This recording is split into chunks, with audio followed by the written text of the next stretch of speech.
বন্ধুরা, তোমরা কেমন আছো? আশা করি তোমরা খুব ভালো আছো। আমিও খুব ভালো আছি। আজকে তোমাদের আমি বাচ্চাদের জন্যে পিৎজা করে দেখাবো।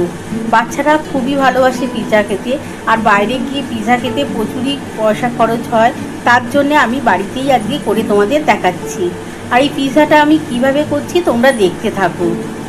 চলো বন্ধুরা, রান্নাটা শুরু করা যাক। বন্ধুরা দেখো, আমার পিৎজা করতে কি কি লাগছে। আমার লাগছে চিলি ফ্লেক্স, লাগছে অর্গানিক্স, লাগছে মেয়োনিজ, লাগছে আর হচ্ছে তোমার চিজ লাগছে, টমেটো লাগছে, পেঁয়াজ লাগছে, বাটার। এটা দিয়েই আজকে করবো, আর সস লাগবে। চলো বন্ধুরা, আমি রেসিপিটা শুরু করি। বন্ধুরা, পিৎজার প্রথমে বেসটা আমি তৈরি করে নিই, তারপর তোমাদের দেখাচ্ছি। বন্ধুরা, প্রথমে দেখো আমি বেসটা কিভাবে তৈরি করছি পিৎজার।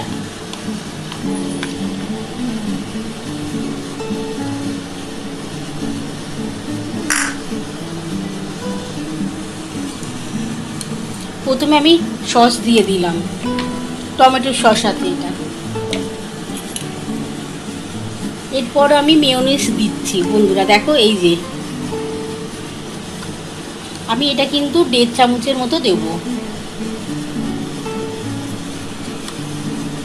2 চামচের মতো দিয়ে দিলাম বন্ধুরা দেখো। এবার এটা ভালো করে আমি পুরো একদম মাখিয়ে নেব ভালো করে।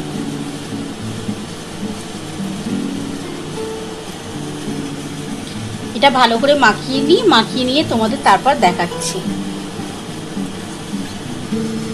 এটা ভালো করে আমি মিক্স করে নিই, তারপর তোমাদের দেখাচ্ছি। বন্ধুরা দেখো, এরপর আমি অল্প করে একটু চিজ এখন দিয়ে দেবো, আবার পরে যখন বসাবো তখন অল্প একটু দেবো। এই যে দেখো বন্ধুরা, আমি দিয়ে দিচ্ছি।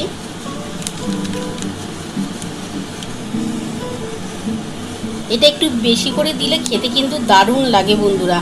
বাচ্চারা বড়রা সবাই কিন্তু চিজ খেতে দারুণ ভালোবাসে, আর এটা একটু বেশি করে দিচ্ছি, খেতে হেভি টেস্ট হবে। আর একটু পরে দেবো, যখন আর হয়ে আসবে তখন দেবো একটু পরে। বন্ধুরা দেখো, আমি কিন্তু এবার পেঁয়াজগুলো দিয়ে দিচ্ছি। সুন্দর করে কিন্তু সাজিয়ে এটা করতে পারলে খেতেও ভালো লাগবে, দেখতেও ভালো লাগবে। তোমরা বাড়িতে করে খেও। তোমরা দোকানে তো যেতে পারে না, সব সময় যাওয়ার সম্ভব হয়েও ওঠে না। সেই জন্যে বাচ্চাদের পছন্দে বা বড়দের জন্যও আমি কিন্তু এটা বানাচ্ছি। তোমরা বাড়িতে অবশ্যই করে খেও।